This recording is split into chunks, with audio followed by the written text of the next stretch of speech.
Hoy Eloísa va a hacer de anfitriona, porque gracias a ella, a la que hoy podemos tener a Anne y a Reinaldo en una sesión que va a ser muy especial, porque para nosotros de forma natural va a ser siempre difícil, ¿no?, estar al lado de personas que están tan cerca de la población indígena del Amazonas.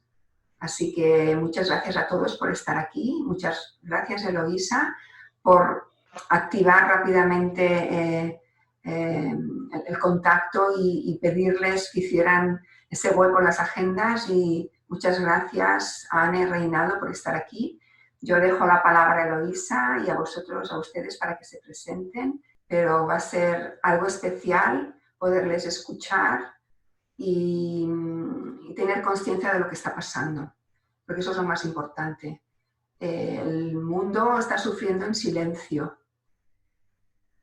y las cosas pueden ir muy mal, pero si estás sufriendo en silencio, sin que nadie te escuche, eso ya no depende del COVID, eso depende de las personas y eso no se puede permitir. Es por eso que estamos aquí.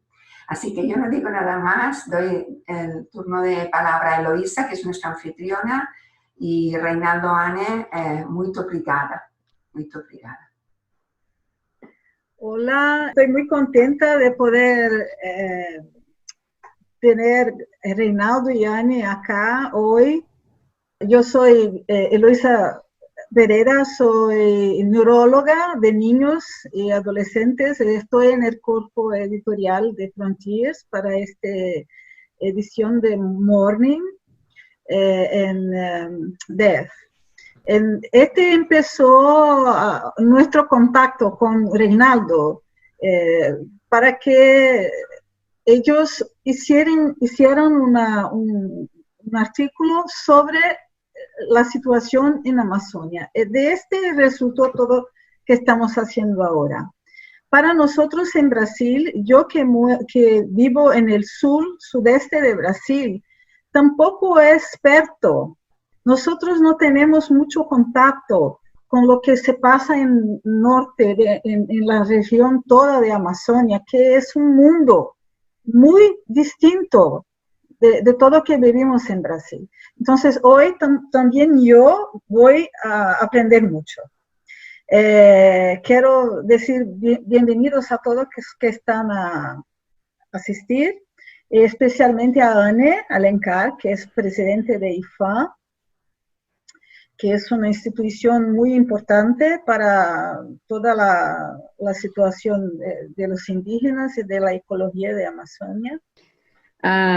Buenos días con todos, buenos días a Eloísa, Lidia, Reinaldo y todos que están nos asistindo.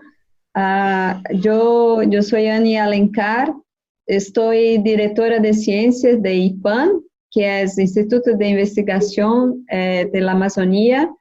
Es una ONG en Brasil también.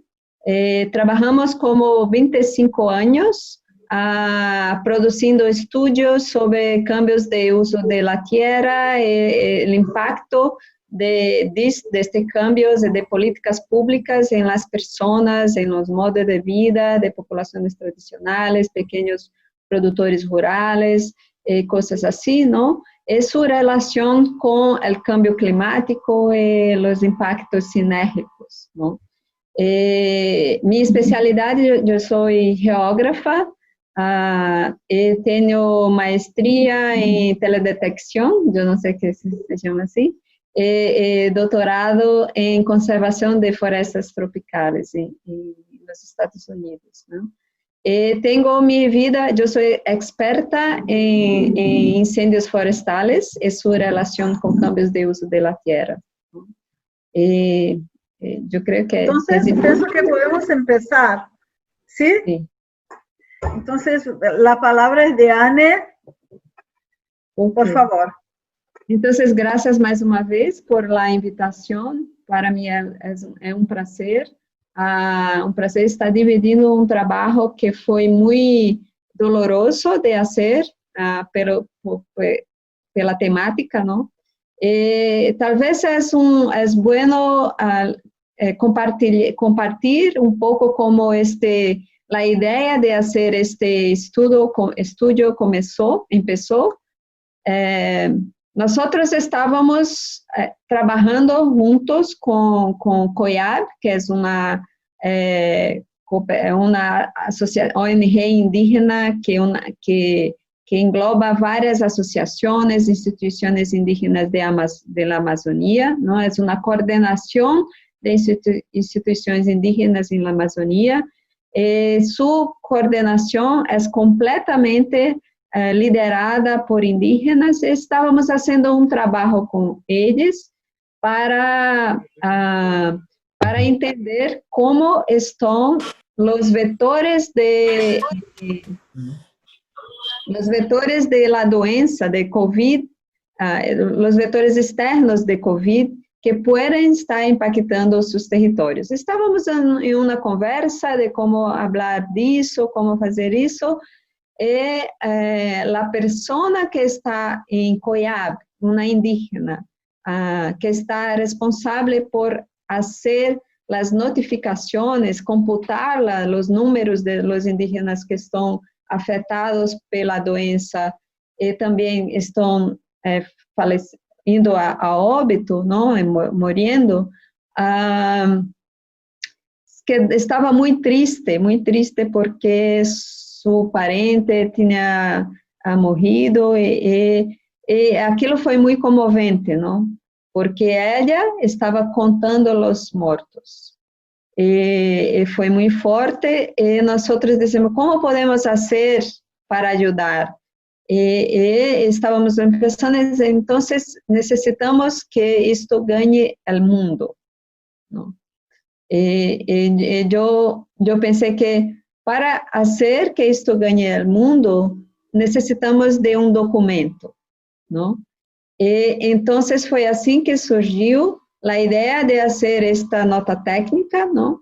Que é um documento pequeno, pero que mostra claramente os principais números que todavía cambiam a cada dia, infelizmente, não?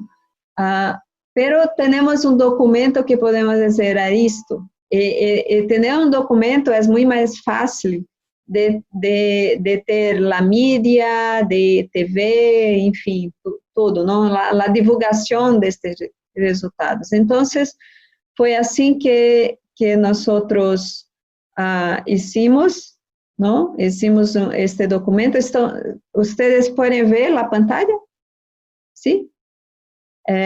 Então, hicimos uma nota técnica, um documento pequeno, não? Pero que traz muito claramente a situação de los povos indígenas frente a la COVID-19 e também quais são os principais vetores externos de la doença para alguns desses territórios da Amazônia. Então, primeiro, estamos falando de uma população de 480 mil indígenas na Amazônia brasileira, não? Que estão, em sua grande parte, em 385 territórios, que é cerca de 20% mais ou menos da Amazônia. Alguns destes indígenas também vivem em la cidade porque foram estudar ou foram, não? Tem uma relação muito próxima. E este é o primeiro problema de subnotificação indígena, não?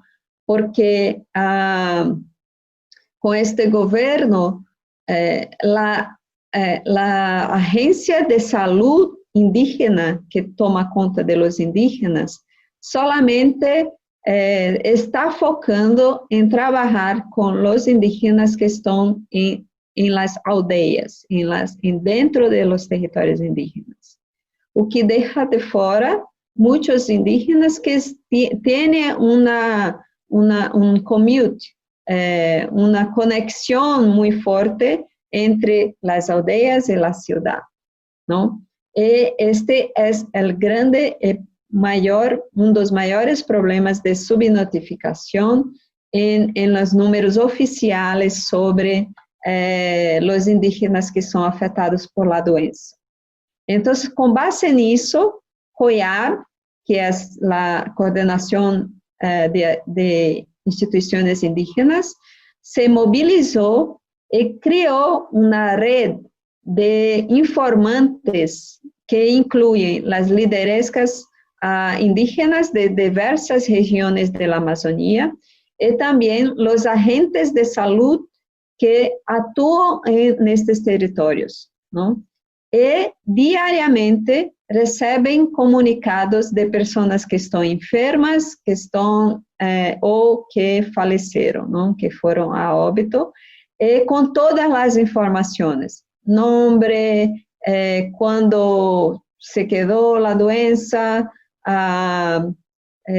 dónde estavam, qual idade, tudo, não? Por quê? Porque quando esta informação chega a Valéria Payet, que é a indígena que está tomando conta disso, não? Ela faz check com as informações oficiais e vê se não há dupla contagem para assim termos uma visão melhor de como os indígenas estão sendo, de fato, afetados por esta doença. Não? Então, esse é o primeiro apanhado do estudo, é que o estudo traz adentro de números de afetados e de mortes em los indígenas que são contabilizados por uma rede que foi criada por los indígenas, não? Então, como são contabilizados esses dados, não? Eles não são contabilizados por território indígena, são contabilizados por uma área que é um distrito de saúde indígena, que em la Amazônia são 25 distritos, que são debullados de acordo com as municipalidades e as terras indígenas que estão dentro destas municipalidades, não?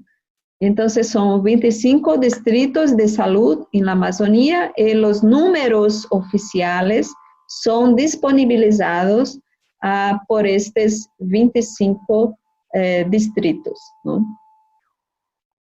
Então, vamos a los números. Quando nós cerramos o estudo, foi em dia 14, mais ou menos, de junho.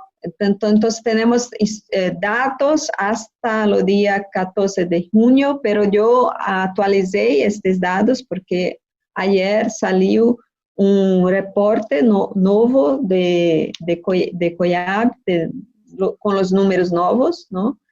E esta era a situação, não?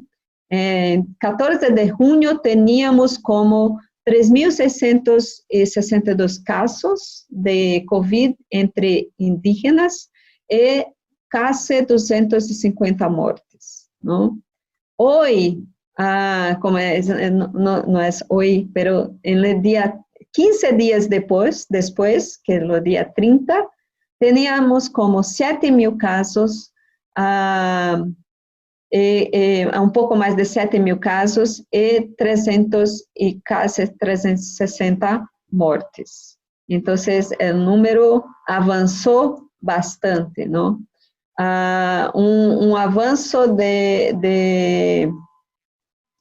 Então, que hicimos? Ok, então, como comparar, como saber o que representa estes números, não?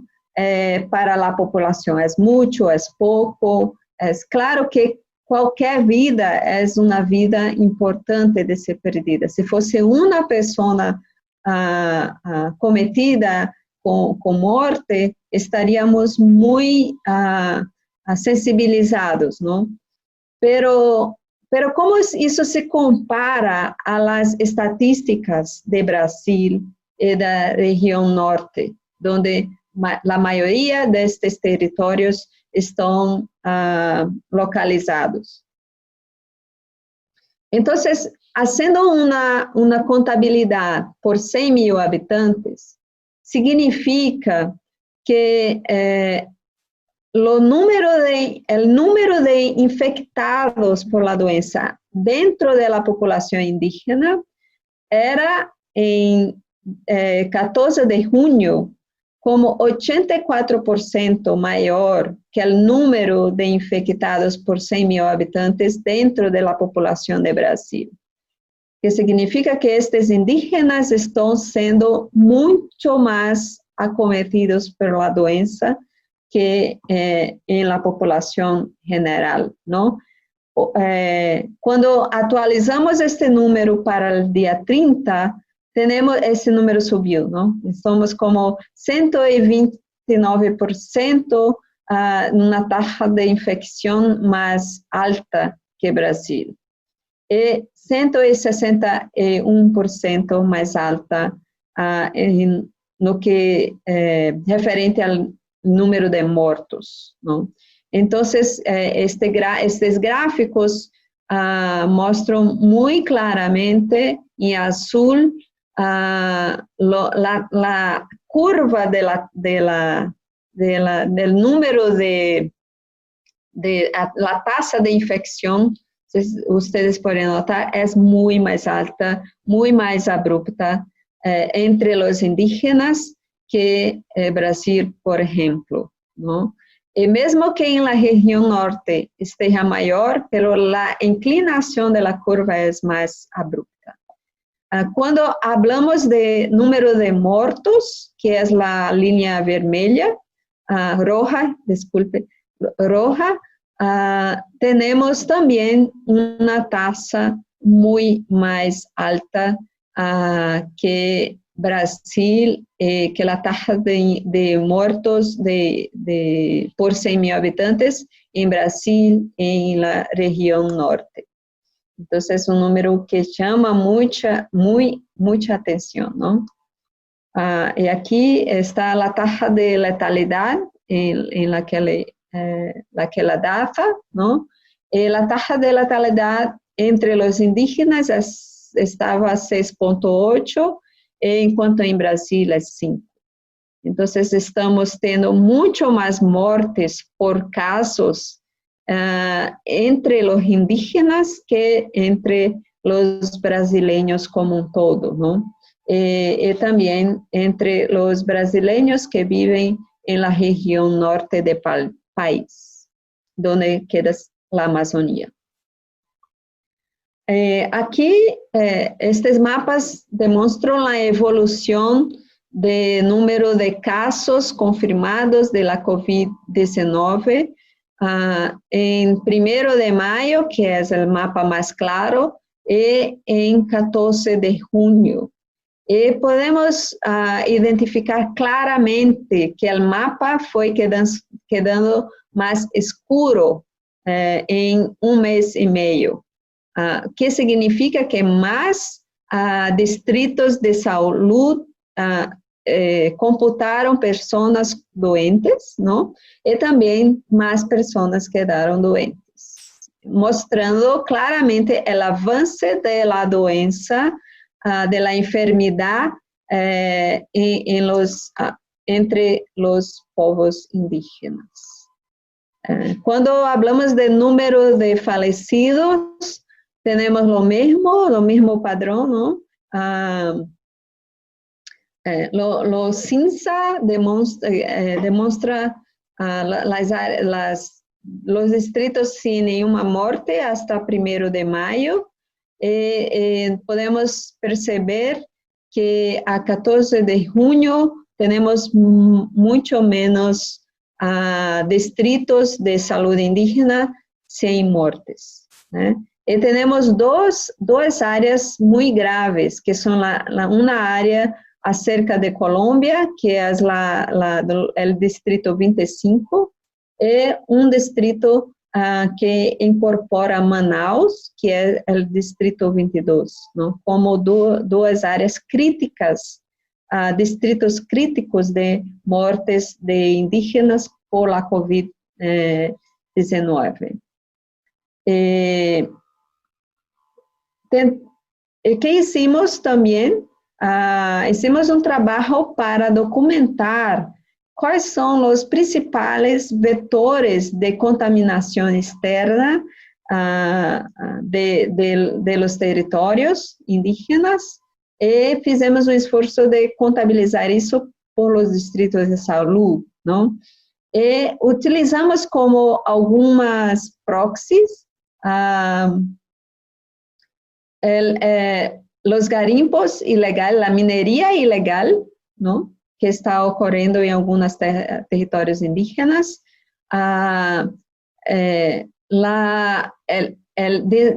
deforestação avançada em los últimos 5 anos, como uma indicação também do avanço das invasões de terra dentro de los territórios indígenas, da ocupação dessas terras, e também utilizamos o número de registros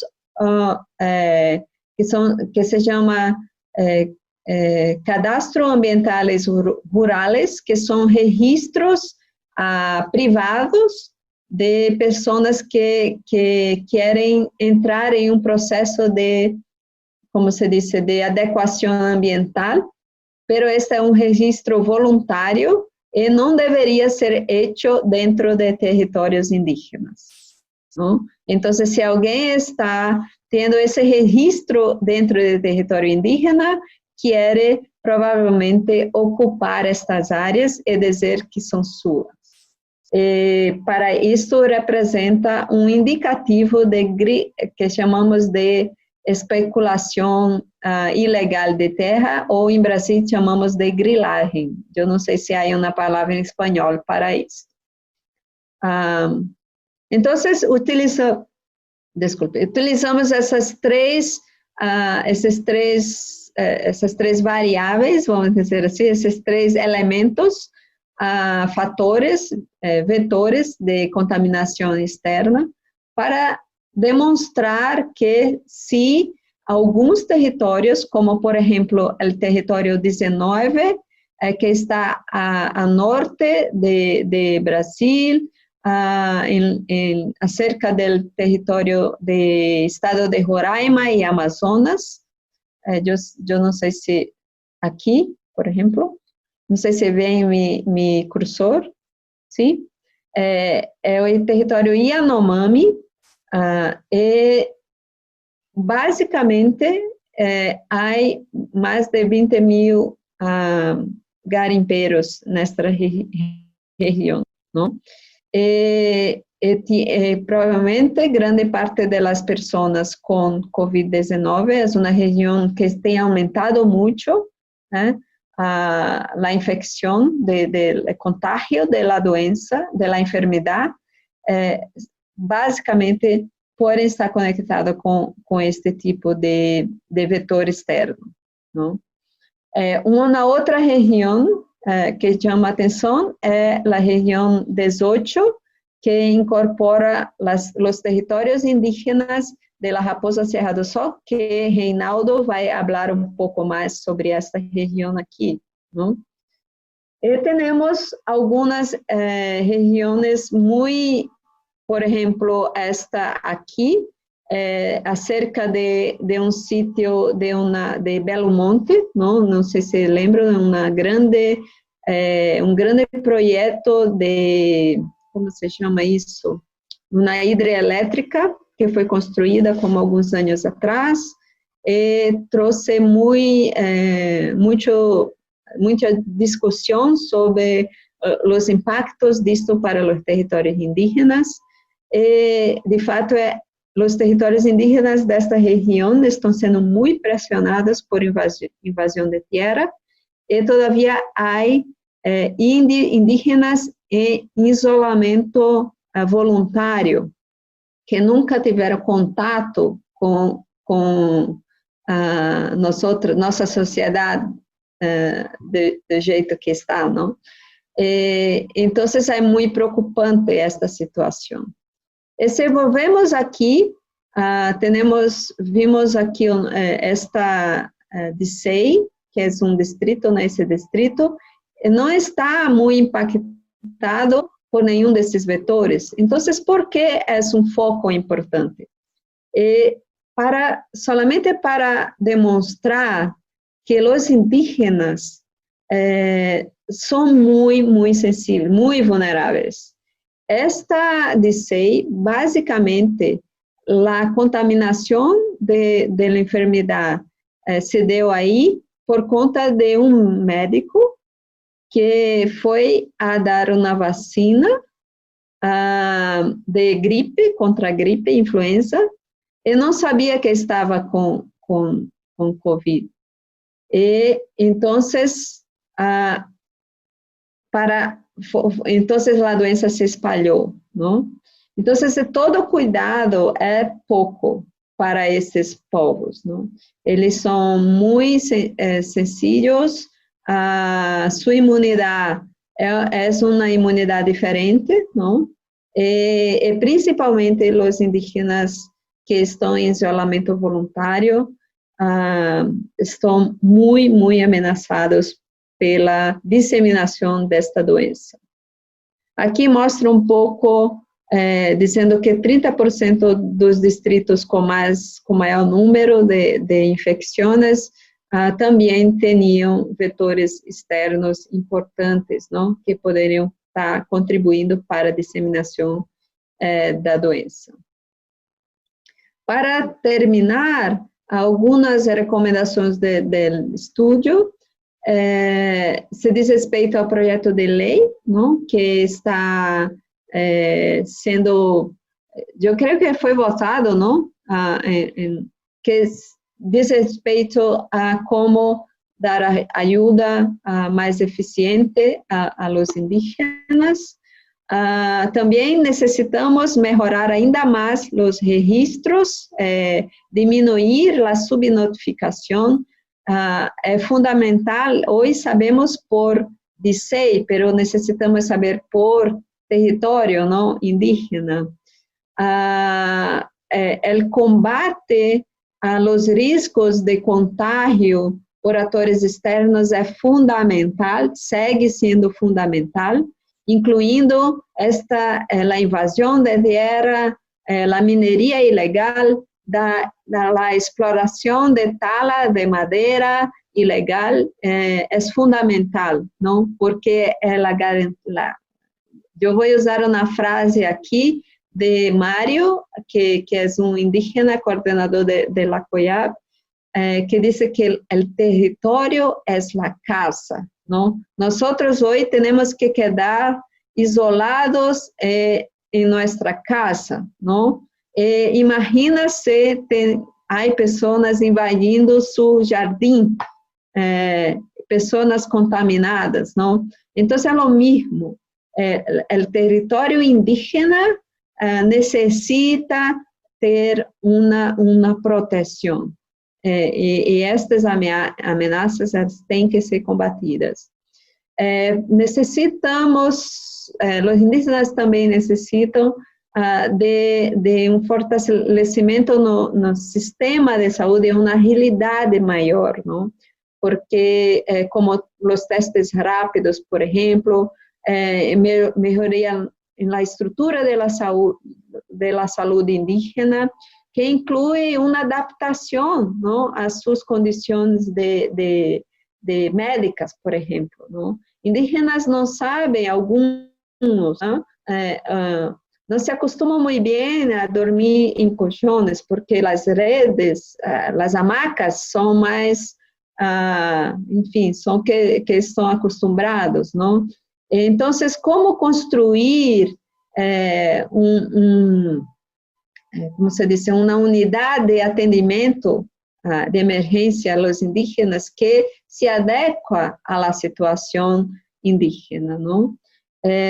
Também, assim, o respeito aos direitos, o combate à discriminação dos indígenas que procuram sistema de saúde formal em las cidades, não? Há muita discriminação ainda. Então, a luta por los direitos indígenas, de fato, terem um olhar mais, como se diz, específico para sua situação frente à Covid-19 é fundamental, porque estos povos originarios están siendo muy afectados, mucho más que otros brasileños. Yo creo que es eso. Gracias. Ustedes pueden bajar el reporte en nuestra página de IPAM o de COIAB, ¿no? Quería agradecer mucho la oportunidad. Gracias. Obrigada a você. Obrigada a você. Sí, muchas gracias, Anne. Es un trabajo muy, muy bonito, muy bien conducido también. Like a bird on a tree. Sí, I'm just debe de tener sitting mucho here. impacto porque